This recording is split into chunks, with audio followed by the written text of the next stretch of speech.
Bueno, bienvenidos al segundo capítulo del Secadero. Hoy vamos a hablar un poquito sobre lo que es cultivos selectivos, genéticas, y para eso tenemos a dos representantes de la zona, dos grandes cultivadores de la zona, dos expositores. A Lema, que es amigo de la casa, y a un nuevo amigo de la casa que es Juano, que nos van a estar contando un poquito qué es lo que están haciendo con los cultivos hoy en día, hacia dónde apuntan y hacia dónde va dirigido el mercado también. Eh, Hoy tenemos un programón con mucha data sobre cultivo y sobre genética específica. Así que quédense, acuérdense de darle like al video, suscríbanse que es gratis, si lo pueden compartir mejor y véanlo hasta el final porque tenemos mucha data para compartir. Para empezar voy a saludar a Emma que nos va a contar quién es y qué está haciendo en este momento, como para introducir. Te doy la bienvenida, Emma, gracias por venir al Secadero. Hola Ale, ¿cómo estás? Bueno, gracias por invitarnos principalmente. Y nada, ahora actualmente lo que estamos haciendo es trabajar en el fitomejoramiento. Yo vengo cultivando desde que tengo 17 años. Para mí empezó como un hobby, digamos, para poder abastecerme de mi propio cannabis. Cuando vi lo que se veía en internet en otros países, dije, bueno, yo quiero pasar de lo que es el paraguayo a lo que son las flores.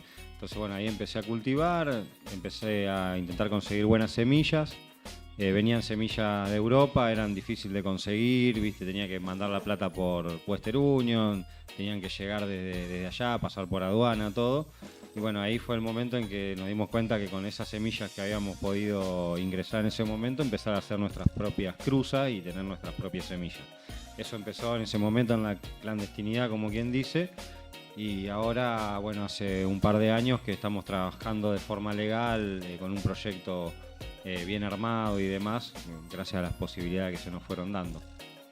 Bueno, eso es buenísimo, porque dejar de trabajar en la clandestinidad y poder mostrar el trabajo que uno ama y que uno quiere, me parece súper importante que sea de forma legal.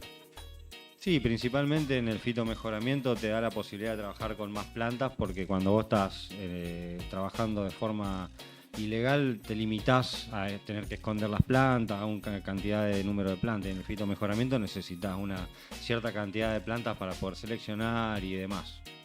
Bien, buenísimo. Contame, ¿cuándo fue que llegó el cannabis? O sea, ¿cuándo empezaste a interactuar con la planta, ya sea a consumir, a fumar o a cultivar? ¿Recordás cuándo fue la primera vez que hiciste ese acercamiento? Sí, a fumar a los 14 años me invitó un amigo ahí del barrio, era paraguayo y él tenía, me acuerdo, unas plantitas de las semillas del paraguayo. Yo las veía, parecían unos yuyos igual que otras plantas, Y me acuerdo que ahí puse, viste, es más, a los 14 años puse las primeras semillitas, salieron, brotaron y ahí murieron, ahí nomás murieron. Pero bueno, esas sí fueron las Bueno, primeras, digamos. primera Sí, experiencia de antaño. sí, sí. Y contame, Perdón, ¿me puedo dar? con todo Me gusto. voy a dar, porque lo Vamos tengo a hacer acá y como que... la degustación. Eh, ¿Recordás cuál fue el momento en el que dijiste, yo quiero hacer mis plantas o quiero empezar a cruzar, quiero empezar a producir, quiero dejar de hacer esto? Para hacer esto, ¿cuál era el enfoque que vos tenías en ese momento?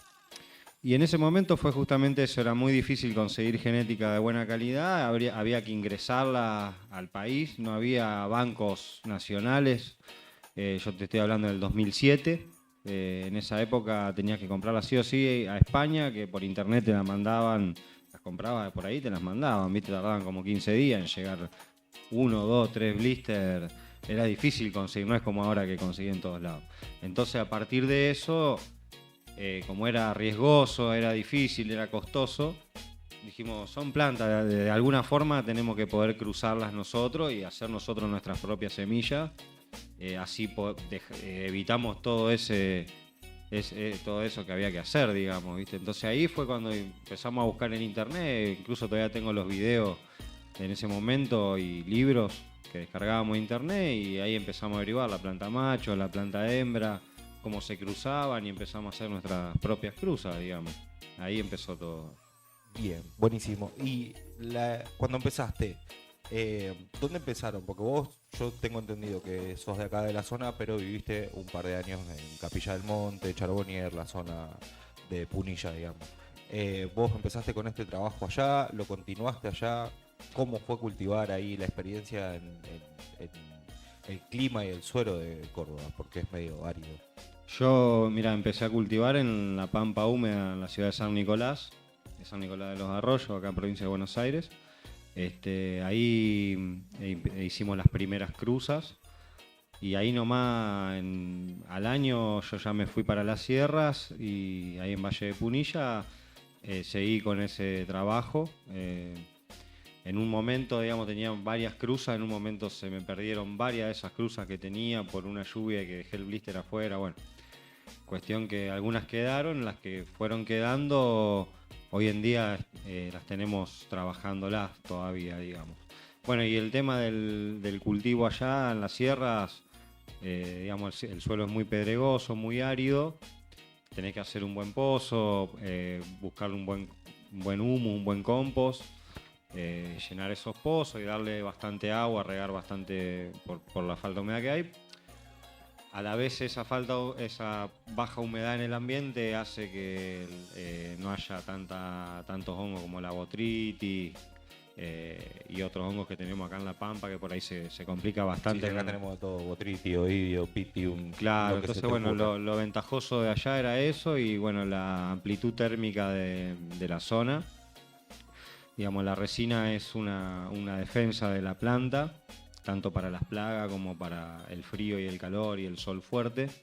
Entonces esa amplitud térmica que hay en la sierra de que a la noche refresca y hace más frío y de día el sol es fuerte, te pega fuerte, eso hace que la planta resine mucho más, digamos, y bueno, no tengas todos esos hongos que hay acá en la zona.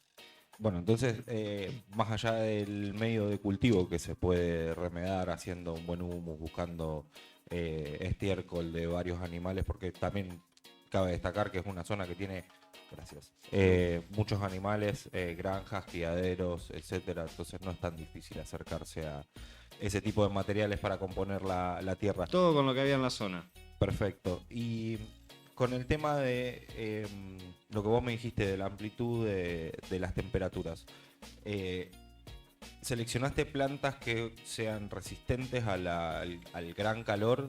Porque no es que esté un gran calor, sino que es más bien un calor seco. Y al frío extremo, porque allá en las sierras de Córdoba, en las sierras chicas, las temperaturas son muy bajas, las heladas congelan el agua. Yo recuerdo haberme levantado a la mañana con el agua congelada en el patio y a veces hasta nevada en la sierra. ¿Eso beneficia a la producción de resina de la planta y el calor? ¿Trabajabas alguna genética específica o se la bancaban bien? Mirá, en exterior hacíamos todo, o sea que en invierno no he puesto plantas en momentos de heladas y demás, pero la amplitud térmica que hay en el mismo otoño, en mayo, en esa época es mucho más de la que hay acá, ¿viste? Por ahí puede llegar a los 10 grados a la noche, puede llegar a los 10 grados a la noche. Nada, puede llegar a los 10 grados de la noche, capaz que a los 35 de día. Entonces esa diferencia de temperatura entre el día y la noche es lo que hace la diferencia. No que el frío extremo, sino que esa amplitud entre la máxima y la mínima. Eso hace que la planta produzca más resina por resistencia al frío y al calor. Buenísimo. ¿Cuánto tiempo estuviste viviendo en la zona de las sierras? Y estuve 8 años. Sí. ¿Hiciste cultivo los 8 años? Sí. Todo en exterior. Todo exterior, sí. Bien. Todo orgánico, nunca una sala de indoor, un vivero. No, todo orgánico. Iba a un pueblo ahí cerca de Llama Escoba, que había una señora que tenía cabras, donde juntaba en un corral, en una parte aparte, digamos, juntaba todo lo que había en el corral y lo ponía en un lugar específico y ahí había una montaña, pero gigante de cabra. Por ejemplo, en los guanos de cabra, la parte más compostada, la más vieja, es lo que tiene más fósforo y potasio, y las partes más nuevas, digamos, más juntadas hace poco, tiene un poco más de carga de nitrógeno. Entonces vos ahí sabías qué parte usar según el periodo de la planta. De ahí, bueno, le ponía ceniza del mismo fogón, que tiene potasio. Iba y buscaba humo de lombriz, una gente que producía humo de lombriz. y le ponía tierra del lugar, digamos, todo el mantillo 20-30 centímetros último de la planta era todo el mantillo mismo que había abajo de los árboles ahí del mismo lugar. Digamos, esa era la forma de preparar el pozo en sí. Abajo los guanos, después tierra del lugar y después mantillo del lugar. Bueno, esa data que acabas de compartir es buenísima porque la gente que tiende o que quiere hacerse su propio sustrato cargado, que no lo tenga que fertilizar, ya le acabas de tirar la data de cómo organizar el sustrato en base a el componente orgánico que tiene en la mano para que la planta coma bien en el estadio en el que tiene que comer. Hablamos de que el alimento para la floración siempre va abajo, porque es cuando la raíz ya llega al punto máximo. Hablamos de una maceta, ¿no? En tierra el punto máximo es... Sí, o en un pozo donde abajo a están donde las vos le piedras, termine de sí. hacer el pozo y encuentre piedra, exactamente. Y después por arriba del estiércol, que es lo que va a comer la floración, en el centro, ¿qué tipo de material biológico de comida se le pone? No, en esa parte va, por ejemplo, vos empezás a hacer el primer pozo, zarandeás esa tierra, que es la misma tierra de ahí del lugar, para sacarle las piedras y demás, y en esa, o sea, va el compost, esa tierra zarandeada del lugar y después una capa del mantillo, que es la parte que queda abajo de los árboles, de hojas, que va compostándose y demás. Bien, es el follaje en descomposición, digamos. Correcto, sí, esas Buenísimo. primeras capas. Eso es un datazo para la gente que quiere hacer un buen sustrato y que no quiere ir a comprar un montón de materiales. Ya sabe, tiene que ir a buscar un buen guano, Claro. zarandear bien la tierra para el medio que tenga estabilidad la planta para agarrarse, que tenga tierra. Sí, aparte es lo que hay, es algo del ambiente, digamos, algo del lugar. Tiene que ser lo posible todo cosas que estén de la sean mano. del lugar, claro. Porque es el ambiente que hay, los bichos que hay, los hongos que hay, se adaptan a ese mismo lugar, digamos. Excelente. Bueno, después de que terminaste tu estadía en Córdoba, decidiste venirte para acá, para Rosario, y continuar con ese trabajo, con ese sueño de fitomejoramiento de los cruces propios. ¿Cómo se desarrolló eso cuando llegaste acá a la gran ciudad ya? Bueno, cuando llegué acá estuve creo que 2 años aproximadamente sin cultivar porque había tenido familia, estaba todo en un momento personal. Después de eso empecé a volver a cultivar en indoor. Y bueno, ahí fue así.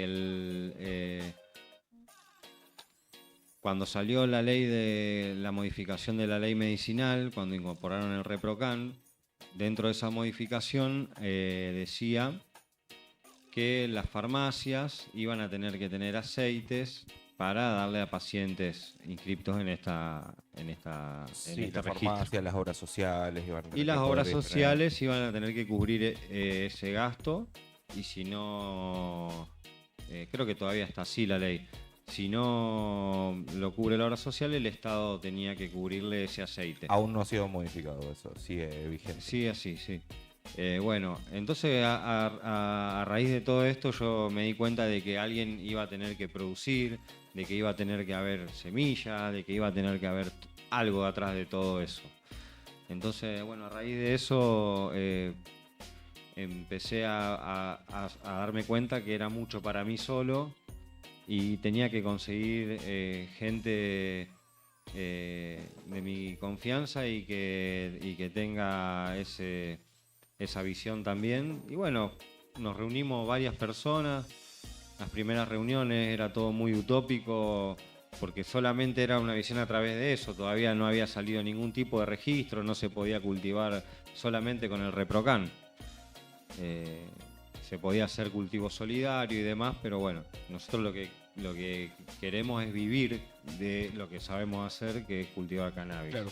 Ustedes lo que apuntaban no era a cultivar simplemente, sino a abastecer a los cultivadores, porque según lo que tengo entendido de lo que me dijiste, tu visión era decir, bueno, atrás de este abastecimiento a las farmacias, a las obras sociales, a los dispensarios y demás, ¿de dónde van a sacar las plantas? Porque está bien, se pueden comprar afuera, porque el ReproCan recién arrancado, decir, bueno, yo Claro, también puedo comprar atrás afuera, pero volvemos al mismo punto donde arrancaste vos.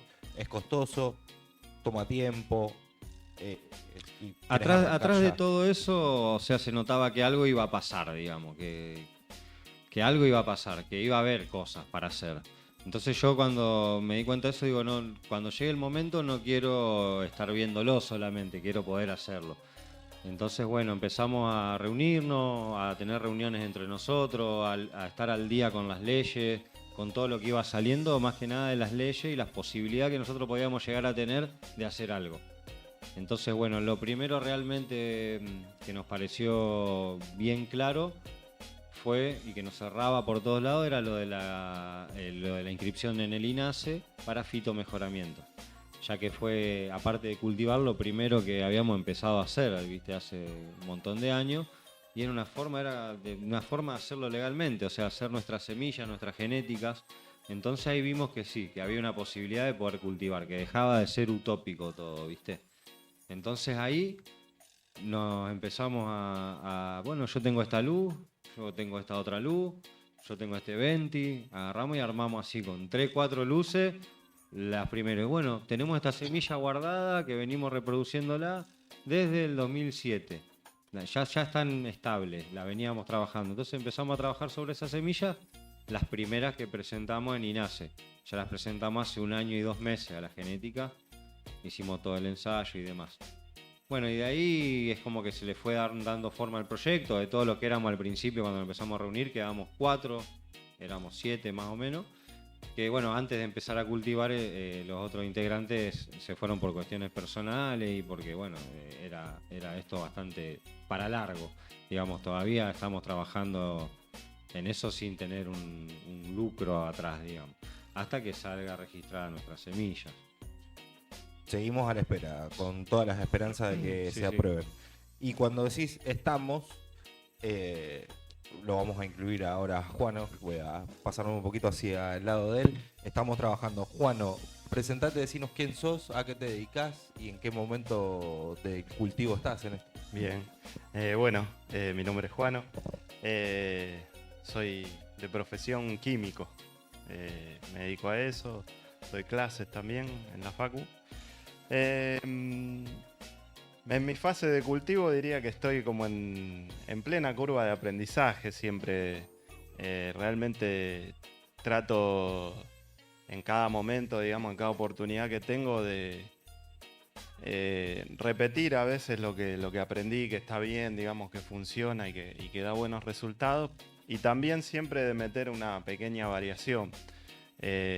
Acá con los chicos de Ermitaño siempre compartiendo mucha data también, entonces probando siempre nuevas cosas.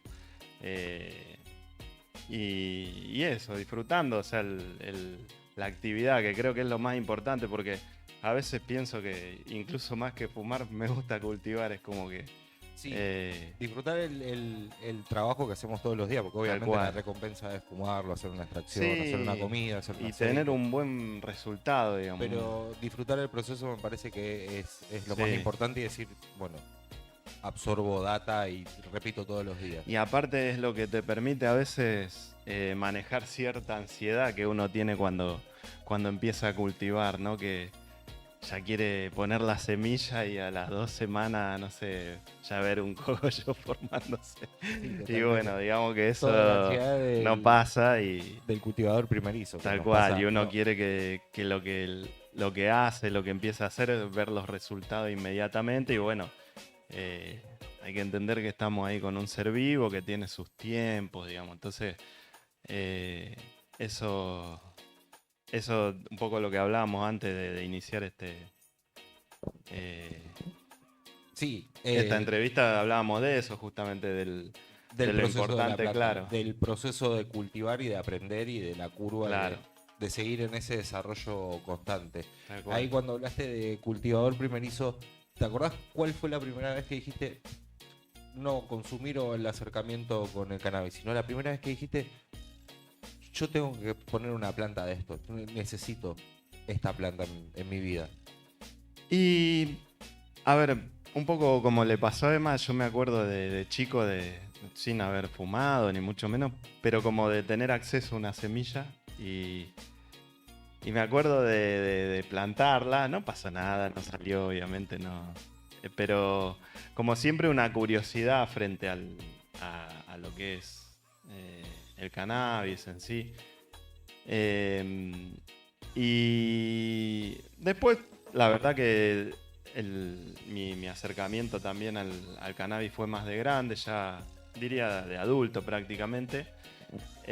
Siempre un poco asociado a que yo quería tener acceso como a un buen cannabis, digamos. Nunca me interesó mucho la parte del paraguayo y demás. No por nada, por ningún prejuicio, pero bueno, como que siempre sabía que había algo mejor y que por ahí valía la pena iniciar con eso. Y lo cierto es que, bueno, si uno en cierta época no estaba muy metido en el mundo del cannabis, como que costaba conseguir flores y demás. Entonces, bueno, nada, entonces tuve acceso a eso más de adulto y siempre fue para bien, digamos, algo que me hizo bien, me permitió disfrutar de muchos momentos, sobre todo. Siempre lo usé como un modulador de mi estado, digamos. Y en algún momento decidí eso, que me gustaría probar cultivar una planta y me acuerdo que también conseguí por un amigo que tenía de su cultivo personal una planta que le había semillado y me tiró un puñado de semillas ahí y bueno, ahí arranqué una primera planta que me pasó todo, digamos. Me agarró, era en exterior, me agarró la tormenta, la tumbó, pensé que se moría. La levanté, sobrevivió. Después llegó una tarde, estaba toda deprimida por la habían agarrado los trips en cuestión de horas y bueno. Pero bueno, llegué a obtener el fruto y la verdad que fue muy reconfortante. Es Y la recompensa, sí. tal cual, tal cual. Los primeros cultivos, y sobre todo en exterior, son como bastante terribles. Nadie te lo dice. Te dicen, che, cultivar es re lindo, te va a salir bárbaro. Nadie te tira el demo de lo que va a pasar en realidad. Tal cual, es que vas ¿no? a renegar con el calor, con el agua, con los trips, Con todo lo con que humedad, pueda con las andar dando tormentas. vueltas. Che, llovió un montón, ¿qué hago? Nadie te dice, che, sacudí la planta porque se te va a llenar de Sí, hongos, saliste a los 2 días, está llena de hongos. Cosas que suelen pasar. tal cual. Pero está bueno el acercamiento que haces desde la curiosidad, sin haber consumido cannabis, decir, che, yo quiero a ver qué onda esta planta. Y la primera pregunta que me surge es, en relación a tu profesión, porque vos sos profesor de química, el entendimiento de la planta en sí, del funcionamiento de la planta y de lo que sucede dentro de nuestro cuerpo, ¿se te hizo más natural o ya como lo tenías medio incorporado, decir, yo ya esto ya lo sentía, lo único que me faltaba era la fórmula de lo que estaba pasando? Yo creo que ahí pasa un poco las dos cosas. Por un lado, cuestiones de un bagaje, por esta cuestión de la profesión que uno ya trae, que indudablemente cuando se empieza a, a buscar información y demás, obviamente resulta esperable las cuestiones que uno va leyendo. Y después también pasa que un montón de otra data que por ahí también uno tiene, la terminás de fijar y de darte cuenta cómo era cuando el propio cultivo te da las señales de lo que estás haciendo bien y lo que estás haciendo mal. Entonces,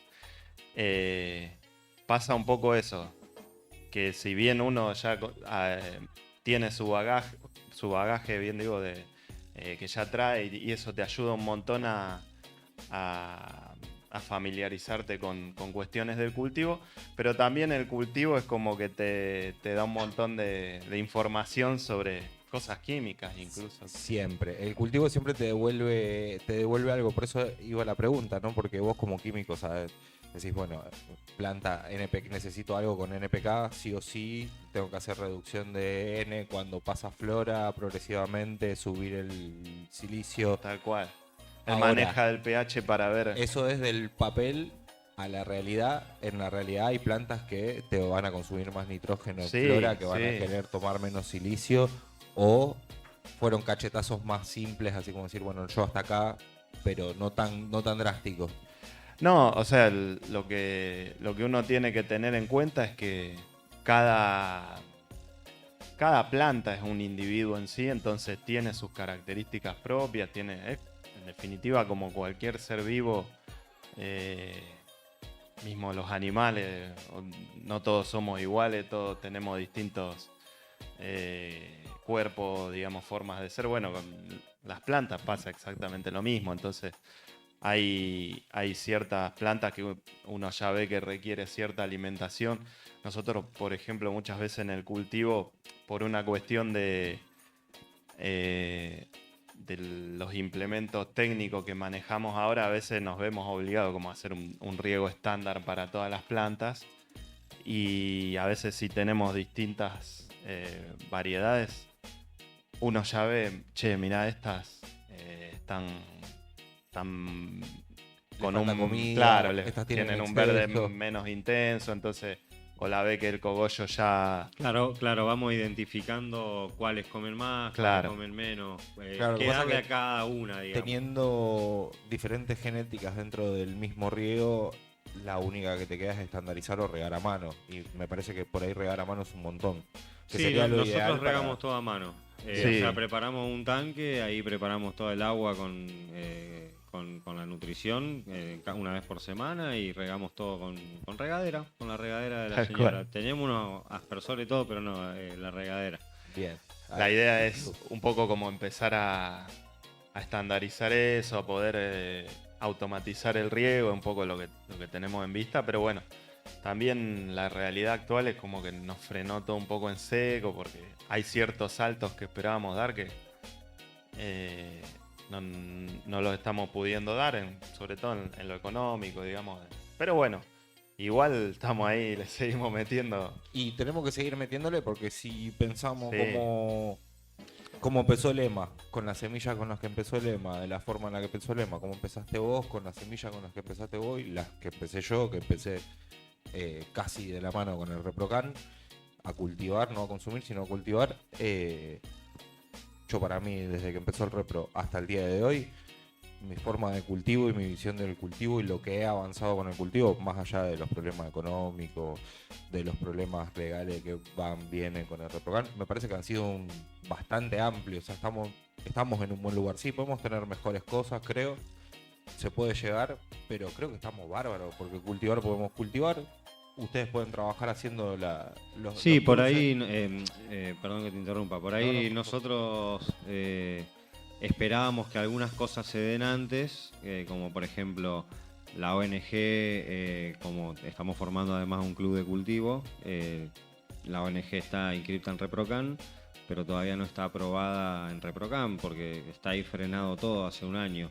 Y bueno, las semillas también está presentada la variedad hace un año y 3 meses, que eso sería una entrada económica que podríamos facturar y demás, que no se está dando todavía, digamos, por cuestiones burocráticas en sí, no porque no hayamos hecho el trabajo.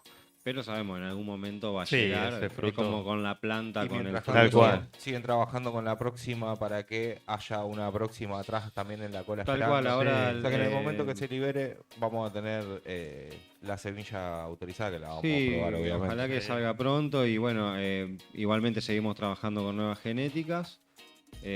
Ahora tenemos, todo este año trabajamos en la selección, y el año que viene, que ya está por llegar, vamos a empezar con el registro de por lo menos entre 2 y 4 genéticas. Vamos a ver cuántas llegamos a armar las madres y demás por el espacio y Bien, es un demás. montón. Justamente ahí voy a hacer preguntitas que pueden responder los dos así bien abierto, sí. porque va con el tema de la selección. Ustedes ya tienen una genética presentada que es la genética, no recuerdo el nombre. si me lo refrescan. Espíritus. Espíritus. Bien. ¿Cuáles son los parentales? ¿Cómo llegaron a elegir eso? ¿O por qué apuntaron a eso? ¿De dónde viene? ¿Cuál fue el marco? Eso es lo que me gustaría saber de la genética que está ya presentada. Bueno, esa planta comenzó en esas primeras semillas que yo te contaba, en el 2007, entre el 2007 y el 2010. Pusimos las primeras, eran regulares. Teníamos unas semillas afganí, índicas, en ese momento eran 100% índicas, y una semilla ruderalis, que es la semilla que vendría a ser la original autofloreciente, que es una planta que florece de acuerdo a su edad y no al fotoperiodo que tiene. Es una planta de montaña.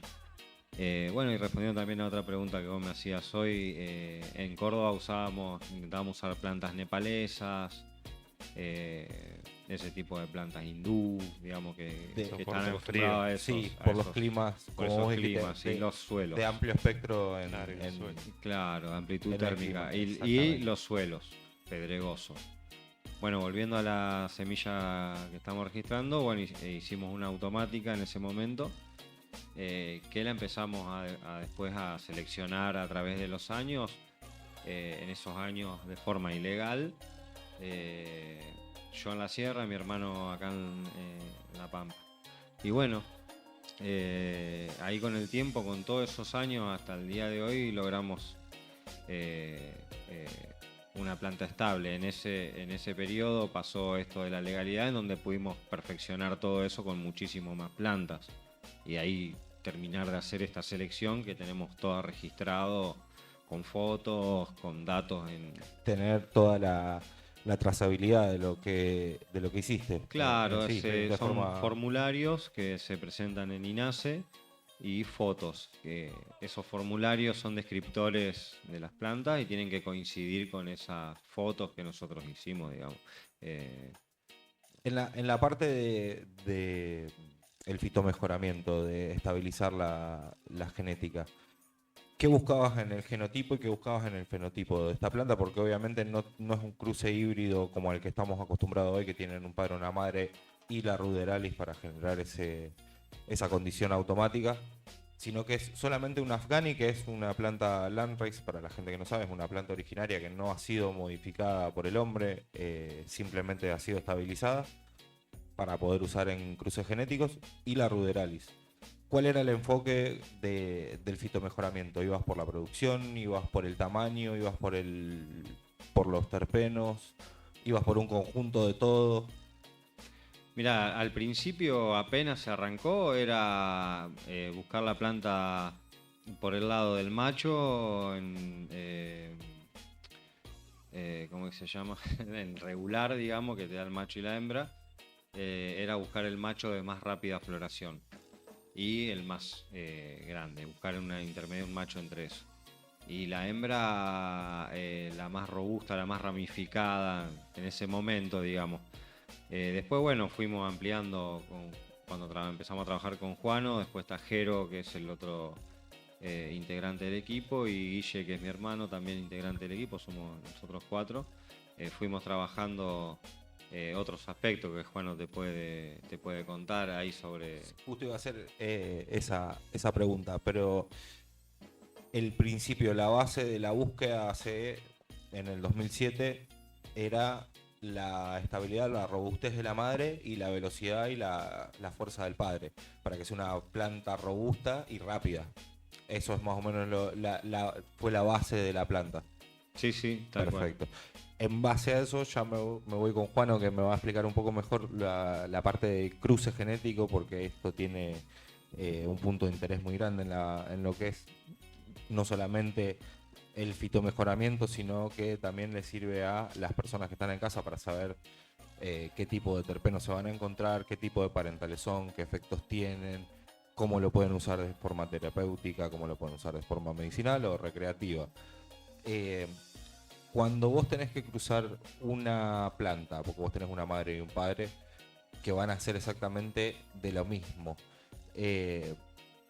el término yo sé que se llama endogamia porque estás haciendo un cruce por una misma familia, una misma línea de sangre, pero ¿por qué se hace esto de esta forma y cómo logra la planta estabilizarse en estos términos? Digamos que lo que sería estabilizar una variedad viene dado porque cuando uno hace una cruza de un padre y una madre, en definitiva, si bien son dos pools genéticos que se mezclan, digamos, después la variabilidad en ese genoma da un montón de fenotipos, digamos. Entonces, no Aún siendo necesariamente... de la misma línea de sangre, Claro, digamos, entonces, sería la misma planta. claro, eso es propio de que hay una variación genética en esa cruza. en todas las semillas que se generaron. Entonces, de esa población uno la tiene como que ir puliendo, llamémosle. Entonces busca ciertas características que interesan. Obviamente no se puede elegir todo porque es prácticamente imposible, pero bueno, se puede de a poco ir Sí, y además de mejorando. imposible es como un poco no seleccionar. Es como Tal cual. voy Nada, sí, tal cual. al voleo. Pero bueno, bueno, uno se fija, se puede centrar si interesa un perfil terpénico, bueno, decir, estas, qué sé yo, sabemos que son así más cítricas, entonces sabemos que cuando eso se fume va a tener cierto aroma y demás, entonces por ahí nos interesa y seleccionamos de toda la población las plantas que más se parecen a eso que nos gusta bien. y bueno, el trabajo con la genética es bastante complejo, digamos, porque es algo que lleva tiempo y después hay que hacer retrocruzas, hay que volver a algún, si se puede, ¿no? A veces no Sí. se puede, volver a algún pariente o algún ancestro un poco más de algunas generaciones atrás, entonces como que es un trabajo arduo, digamos. Bien, sí, es un trabajo arduo y detallado. Yo he estado tratando de informarme al respecto para tener nociones para preguntarte a vos y justo nombraste la parte del retrocruce que a mí me interesa un montón, pero que no la termino de entender del todo. A ver si vos me la podés explicar, porque después te quiero preguntar sobre los F1, los F1 híbridos, los S1, como para ir teniendo nomenclatura no solo para mí, sino para la gente que nos está viendo. Esa parte. Vamos a empezar con el retrocruce, ya que lo nombraste, porque me llama mucho la atención. Ya sabemos que recién hicimos endogamia, que es un padre y una madre de la misma planta, que nos abre un perfil de genotipos, que no es lo mismo que fenotipo, de genotipos dentro de la planta, que vos vas a seleccionar los perfiles que se parecen más a lo que vos querés. Y de ahí haces un retrocruce. ¿Qué es el retrocruce y por qué lo hacemos? Digamos que muchas veces la característica que nos interesa mejorar puede tener un comportamiento recesivo, entonces le cuesta más que expresarse a esa característica.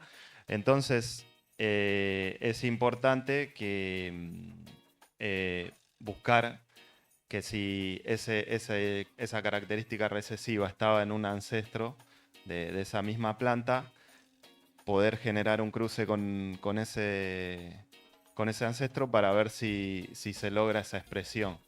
Entonces, porque si el ancestro recesivo lo tenía y uno lo cruza con otro recesivo, seguramente se va a expresar, si no tiene otra dominancia ahí.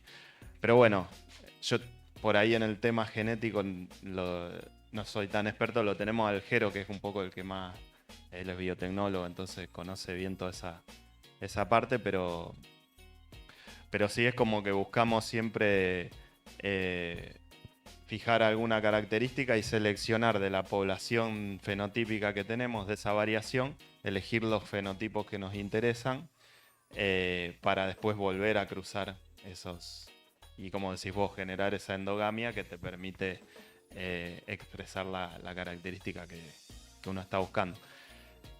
A veces es difícil porque esa endogamia también, si uno presiona mucho la planta, digamos, termina generando algo malo porque por ahí te queda muy débil a enfermedades, digamos. A veces resaltar mucho algo implica generar un individuo que genéticamente no tiene demasiadas herramientas para defenderse. Claro, eso es lo que te iba a preguntar, si presionar el cruce genético no llevaba a alguna consecuencia negativa, que bueno, me lo respondiste antes de que te lo pueda preguntar.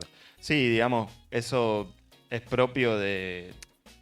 A ver, la endogamia en cualquier ser vivo tiene un poco esa característica, entonces de que se empiezan a ver cosas que por ahí no son deseadas, entonces es un poco ir jugando, surfeando esa ola de Con decir, el bueno, límite, a ver, claro, a ver cuál es el límite de la planta. tal Bueno, cual. saber A veces hasta pasa acá llego, que dijo.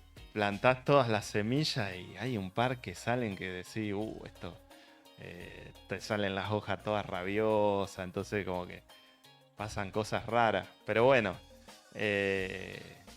un poco la buena cruza es ir buscando que la cosa no esté tan presionada, que se haga a lo largo de generaciones, entonces que obtener algo realmente estable, digamos.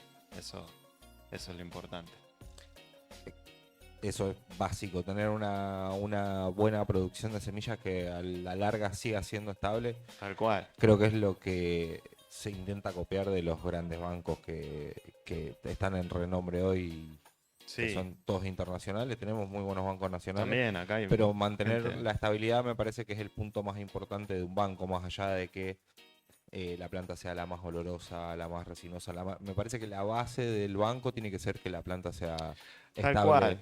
Que a para veces todos. pasa que uno compra semillas caras y las planta y realmente te das cuenta que no están estabilizadas, que se ha hecho una cruza de dos cosas raras, y digamos, salen cosas raras, pero uno se da cuenta que de las 6 semillas que tiraste son todas distintas, digamos, como que Sí, capaz no, que... no solamente distinta en el fenotipo, sino que en el genotipo te sale cualquier cosa.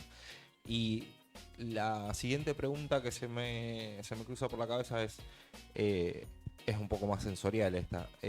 A la hora de buscar en un feno, un terpeno, ¿hacia dónde apuntan como equipo y hacia dónde va el gusto personal? Porque el gusto personal te va a decir, a mí me gusta más el chicle y por ahí el equipo quiere ir más a un limón. Y eso es algo, creo que vamos hablando, siempre ahí es como que nos ponemos en la sala a ver qué hay, a oler.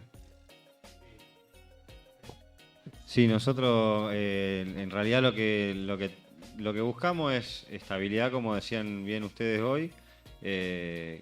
Por eso somos banco que cuando vamos a sacar una semilla como esta que presentamos, buscamos que salgan todas parejas, todas iguales, que si nosotros decimos va a tener olor a frutado y el cogollo va a tener una forma índica, robusta, un cogollo gordo, que sea realmente así. Si te decimos, bueno, no va a ser un estilo sativa, con gusto a haze, que todas las plantas te salgan como nosotros decimos que van a ser. ¿No? Que te salga una haze, la otra más a limonada, tirando skunk, zorrino, y no, o sea, que salgan todas parejas. Principalmente eso, y bueno, y con el tema del terpeno es tener variedad, digamos, porque como bien decís, es un gusto y personalmente cada uno tiene sus gustos entre nosotros, pero bueno, la idea es tener dentro de los cítricos por lo menos dos, dentro de los salud, dentro de lo más tirando a gelato, tener también dos. Bueno, vamos intentando teniendo dos de cada terpeno, digamos, tener una amplia variedad. Tener una paleta. Para gustos. La claro. colección, eso es lo lindo que uno... tener ahí la variedad de plantas, a mí algo que me gusta del proyecto es que nos permite eso, un poco mantener una variedad de plantas que realmente tienen cada una su perfil de terpeno, digamos, y a veces si uno está buscando ciertos aromas, tenemos algunas, hablábamos hoy con algunos aromas a especias, a curry, otras más cítricas, después tenemos unos olores como a, no sé, a caramelos medios locos.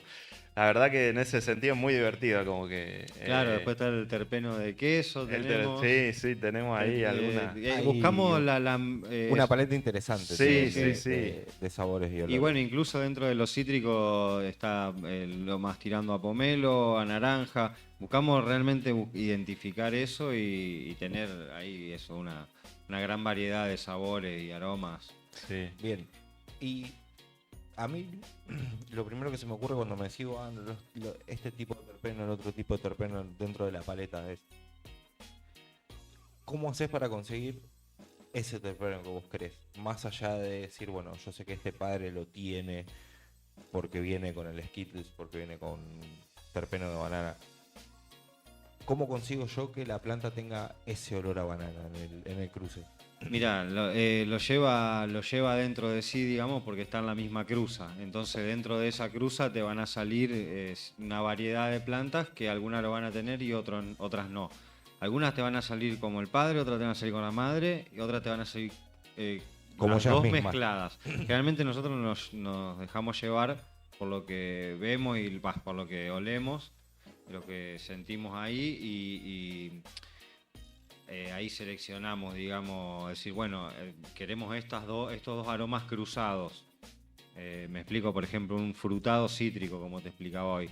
Una planta que es frutada y terrosa con otra que es muy cítrica, muy cítrica, la cruzás y intentar que te salga frutado cítrico sin lo terroso. Eso, bueno, lo cruzas y después seleccionás dentro de lo que te sale y lo mantenés a través de clones, digamos, y después usas esas plantas para volver a cruzar. Se busca eso. A veces pasan que, bueno, justamente salen cosas que estaban escondidas, que no se veían, que son de otros antecesores de las plantas. Y ahí te encontrás cosas interesantes a veces cosas muy buenas, a veces cosas no, pero en esa búsqueda está, digamos, en el cruce vas a sacar la primera amplitud de cosas. No te sale el primer cruce de semilla no te sale estable. Te sale un poco de esta, un poco de la otra, un poco cruzada, una que no es nada que ver. Entonces ahí vos empezás a buscar, ¿entendés? Ahí empieza recién. En el primer cruce empieza una búsqueda.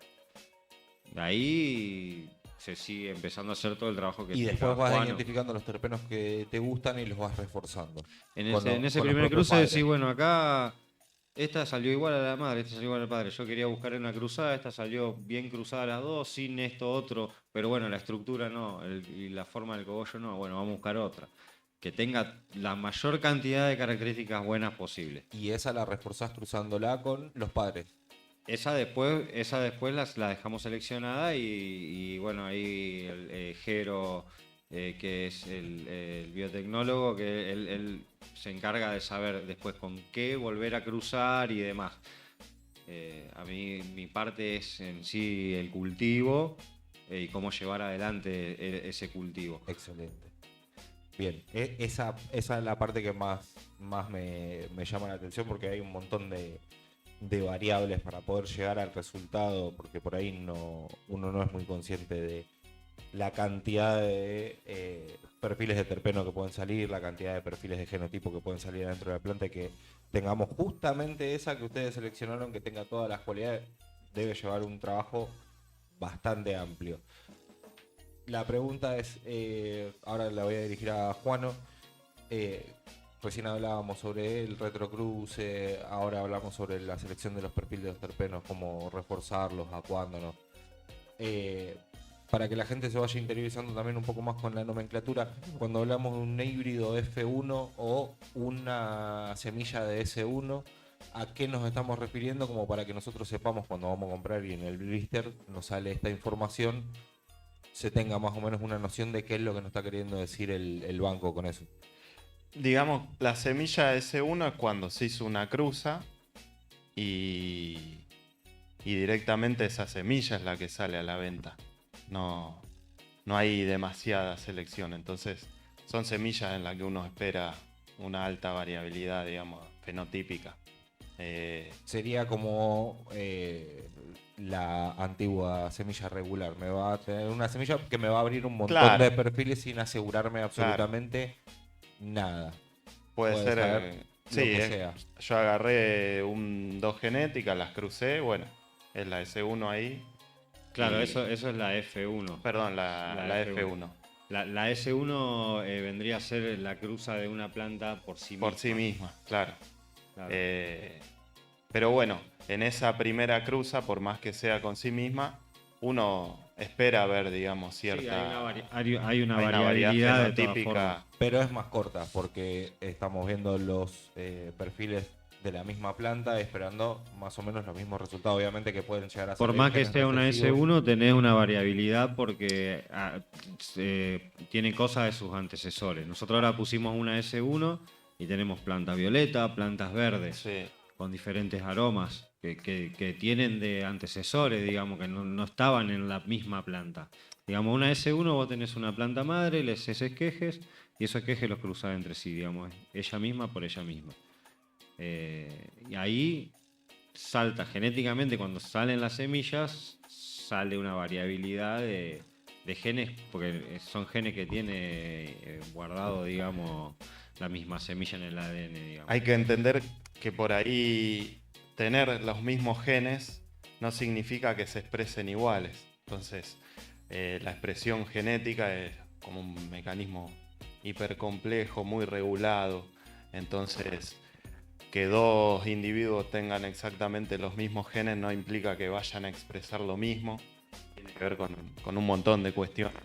Entonces, por eso esto que sea la propia cruza por sí mismo, igualmente da lugar a una variedad fenotípica Bastante amplia. Bastante amplia. Pero como primer paso para estabilizar la planta, Es lo que se es puede. lo que se sí. necesita, sería como la base de la pirámide, como para poder empezar reproducir la misma planta por la misma planta, reducir las variabilidades que uno quiere a la mejor expresión que le parece que puede tener la planta.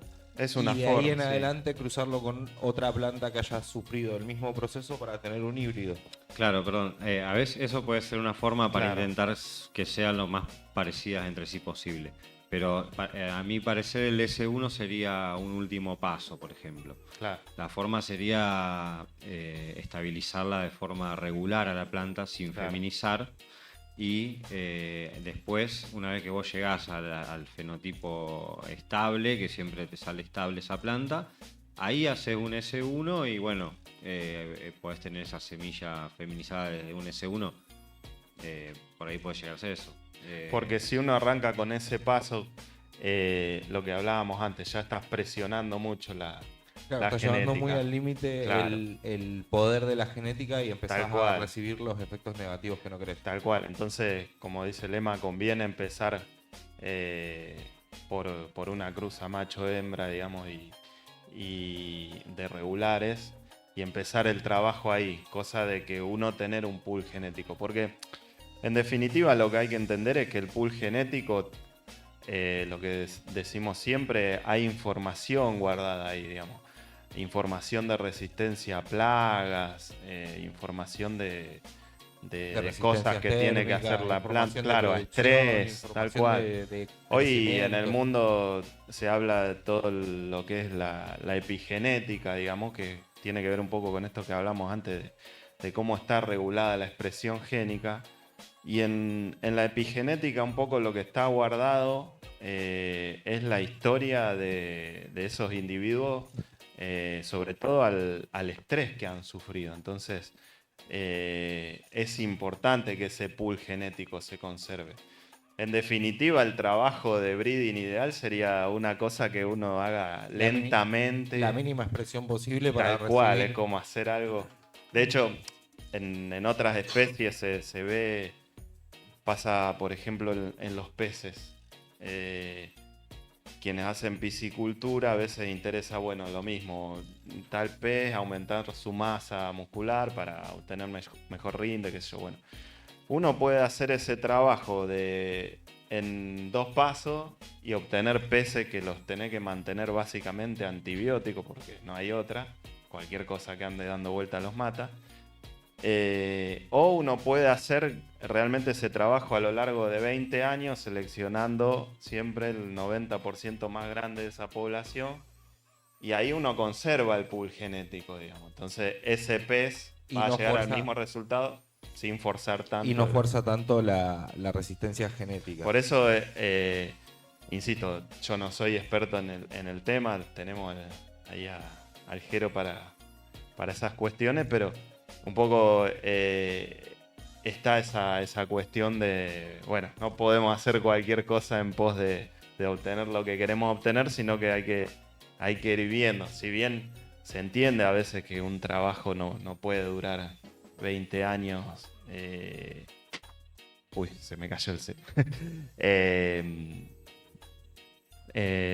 Y hay que a veces hacer las pero cosas lleva un poco, su tiempo. pero lleva años, digamos. Más allá del trabajo que lleva es el Sí. tiempo y tener esa paciencia más allá de las burocracias, también de que es un ser vivo, como decía hoy Juano, que lleva su tiempo hasta estabilizarlo, lleva cultivo, lleva años, digamos. En un año podés llegar a hacer 4 o 5 cultivos haciéndolo bien prolijo, y además del cultivo tenés que enfocarte también en esas cosas de la selección y de ir anotando todo eso, porque no lo podés tener en la cabeza, tenés que ir llevando un registro de cada planta. Entonces, más allá del trabajo de cultivo, es ir anotando todo. Y bueno, nada, además de eso es el tiempo que te lleva cada cultivo. Tiempo y paciencia. Sí, ir viendo las plantas a través de diferentes tipos de estrés también. Ir viendo cuáles son las más resistentes, digamos, y todo eso no pasa siempre en un solo cultivo, ya te das cuenta de todo. Nosotros venimos cultivando las mismas plantas hace mucho y en este momento seguimos aprendiendo diferentes cosas de las mismas plantas que tenemos, métodos de cultivo, digamos, estamos aprendiendo un montón, ¿viste? Pero el tiempo es lo que te lleva a tener una genética estable, a aprender, a trabajar en equipo, a todas esas cosas, muchas cosas en el medio. Pagar la luz. Todo lo que conlleva cultivar, porque sí, es hermoso, pero barato no es. No, son muchas barreras que hay que superar. Es como que la verdad que decirlo parece a veces fácil, pero es eso, es como que son muchas cosas que hay que poner a funcionar y eso, y lograr que esté todo aceitado para que esa rueda gire, que es difícil, digamos, no es fácil. Pero bueno, también esto da tanto gusto ver los resultados y que bueno, uno hace el esfuerzo. Sí, habíamos empezado, como te digo, con 4 o 5 lucecitas y bueno, hoy de a poco con el esfuerzo fuimos armándonos de a poco. Y todavía tenemos un montón de cuestiones a mejorar, como la automatización del riego, algunas cuestiones del clima. Que tenemos que ir mejorando porque bueno, es así. Bien. Pero siempre un paso para adelante y nunca un paso para atrás. Para ir redondeando, le voy a hacer las mismas 2 preguntas, primero a uno y después al otro. Voy a ir con Juano primero. Me gustaría saber qué pensás del futuro del cannabis en la Argentina, y me gustaría saber cuál sería el mejor consejo que vos le podrías dar a un cultivador que inicia. Podés empezar por cualquiera de las 2 que más te guste. Bien, bueno, voy a empezar por el consejo que un poco inició ahí la charla sobre cómo nos arrimamos al mundo del cannabis. Obviamente el primer consejo es que hagan el intento de cultivar, creo que eso es lo primordial. Lo segundo es, bueno, si tienen la oportunidad y lo pueden hacer y tienen el espacio, un cultivo en exterior, me parece que no por poco desafiante, pero sí porque, digamos, requiere menos cosas técnicas, qué sé yo, luces, carpas. Entonces la verdad que si uno se va a iniciar, por ahí a veces la plata no sobra, entonces por ahí mejor empezar de la forma más austera y ver ahí cómo uno se siente, cómo le pareció que pudo realizar el cultivo.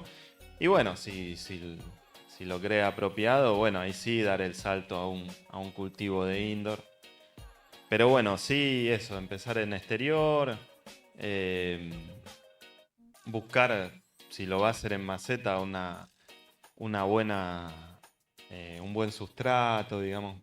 Creo que ahí está un poco, antes que pensar en fertilizantes y demás, asegurarse de usar un buen sustrato. Eso, por ahí, si uno va a poner una moneda, que sea en eso, digamos. Y bueno, todo lo que sea orgánico, así, la vida que uno le pueda agregar al suelo, eso también está bueno. Por ahí, bueno, esa es una cosa que siempre decimos, cuando vamos a agregar microorganismos, tratar de no agregar todos juntos porque compiten entre sí, entonces darles espacio a esa vida. Y eso. Después, nada, hay que hacer la experiencia, me parece. Excelente, como consejo Y respecto al... tírense en la pileta. Claro, tal cual. Y respecto al futuro del cannabis en el país, creo que obviamente va todo para adelante. Hoy por hoy tal vez lo veo que se enlenteció todo a como venía.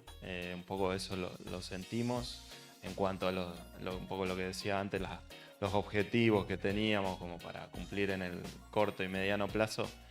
Lo vemos que está un poco más difícil.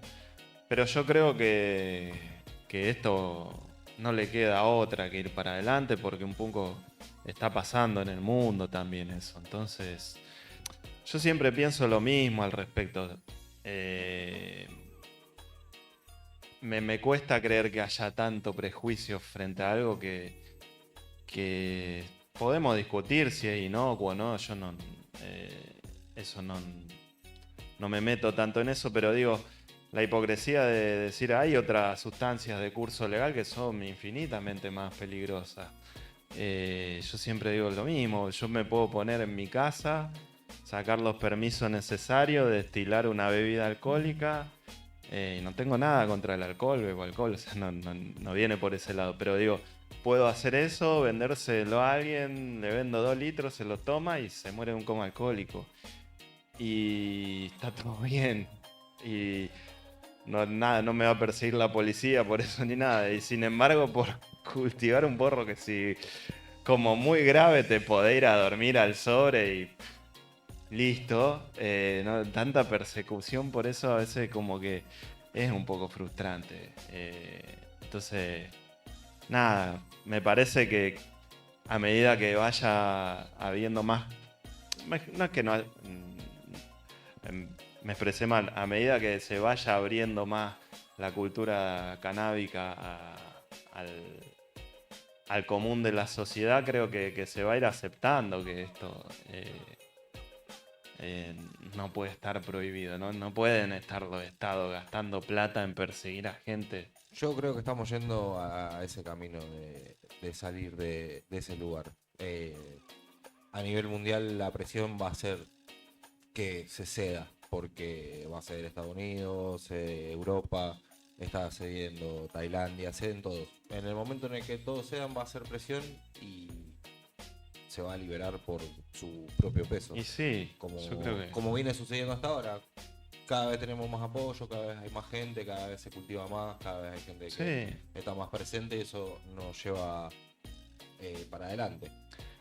Es, en definitiva, creo que nuestra responsabilidad, si se quiere, es un poco esto, que representar de la mejor manera esta cultura, digamos, que se vea bien todo el esfuerzo, el trabajo que se hace, digamos, que en definitiva no buscamos ningún film maligno detrás de esto, como lo quieren hacer ver en todo momento.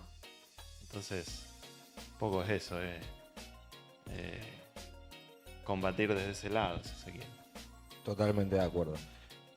Emma, las mismas dos preguntas. Bueno, voy a empezar por la que con la que vienen hablando ahora. No, yo mira, como actual, sí, actualmente viene todo más lento. A futuro inmediato, como próximo año y próximos años, para poder trabajar más cómodamente con el cannabis, CBD y cáñamo,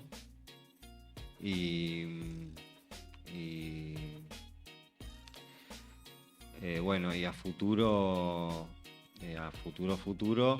yo creo que va a llegar el momento en que vamos a tener dispensario, vamos a tener para elegir las variedades para comprar. Se va a cerrar el circuito como debería ser con el ReproCan al principio. Creo que va a pasar eso con el ReproCan al principio. Vas a poder ir y comprar flores o aceites o crema o lo que sea en una amplia variedad, y después va a ser directamente siendo mayor de edad. Yo creo que vamos por ese camino, digamos, a que termine siendo regulado como cualquier otra sustancia.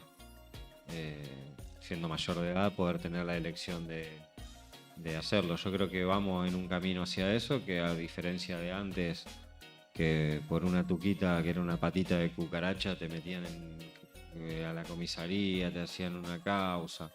Ahora puedes tener en el grow vendiendo los plantines con ReproCam para ir a comprarlos. O sea, cambió la cosa. Sí, Cambió, sensible por el más que cambio. sea con esa credencial, que yo creo que debería ser solamente con ser mayor de edad, pero bueno, es un paso hacia adelante y creo que vamos hacia eso, hacia la legalización total, despenalización y legalización, que es lo que debería haber pasado ya, pero bueno, va a llegar, en algún momento yo creo que va a llegar acá también. Y bueno, y la otra pregunta, para alguien que inicia, yo lo que le recomiendo es que busque semillas locales, de gente que lo haga localmente, porque van a ser, primero, no solamente para apoyar al productor local, sino que además van a ser las semillas más frescas, porque las va a haber cosechado hace un par de meses, este año, el año pasado. Por ahí está bueno tener e ingresar de otros países, pero está bueno asegurarse que sean semillas frescas, que no están dando vueltas 5 años por todo el mundo, por calor, por frío, Entonces lo primero es buscarse una buena semilla genética y de un productor local. Y después poner semilla, investigar, leer y probar, y volver a poner, y volver a probar, y volver a investigar y preguntar.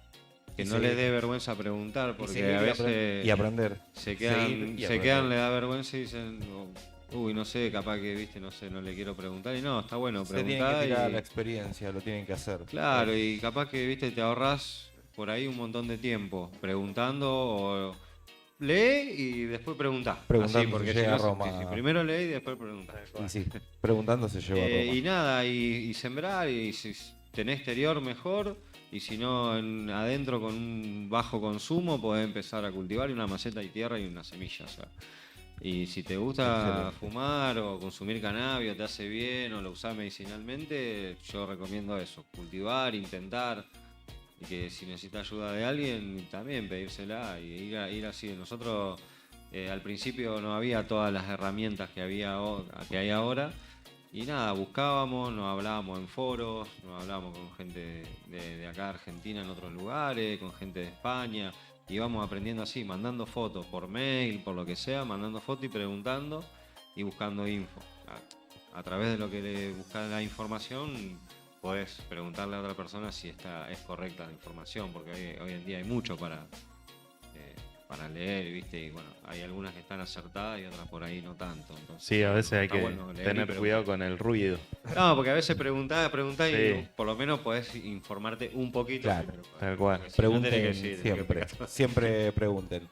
Bueno, y ya como para retirarnos, les recomendamos a todos, les pedimos a todos los que quieran participar de la comunidad canábica, quienes quieran cultivar, quienes quieran hacer aceite, quienes quieran consumir, quienes quieran ser responsables, por favor inscríbanse al ReproCan, aunque no esté funcionando en este momento, aunque esté parado, hagan el trámite igual, hagan presión, háganse notar, porque necesitamos todo el apoyo posible y haciéndose el ReproCan ustedes son responsables de lo que van a hacer y de lo que están haciendo, que es cultivar sanamente, que es cultivar responsablemente. En algún momento esto se va a liberar y cuando se libere todos van a tener sus certificados para poder hacerlo, para poder consumir, para poder portar, para poder cultivar, para poder proveer. Háganlo, por más que esté parado, sigamos el ejemplo de Emma, nosotros como gente que quiere cultivar o gente que quiere hacer un poco de trabajo, tener plantas, sigamos el ejemplo de Emma, que a pesar de que el INASE ahora no está tomando genéticas nuevas, ellos las van a presentar igual para cuando se destrabe, nosotros tenemos que hacer exactamente lo mismo. Seguir haciendo presión y seguir mostrando que estamos presentes. Con eso me despido. Muchísimas gracias a los dos por Gracias venir. a ustedes. Gracias, Emma, como siempre, un placer. Gracias Un por placer, invitarnos, Juan, chicos. tenerte por acá Igualmente. por primera vez. Gracias. Y nos estamos viendo más que pronto en el capítulo número 3. Muchas gracias. Nos vemos. Nos vemos, abrazo.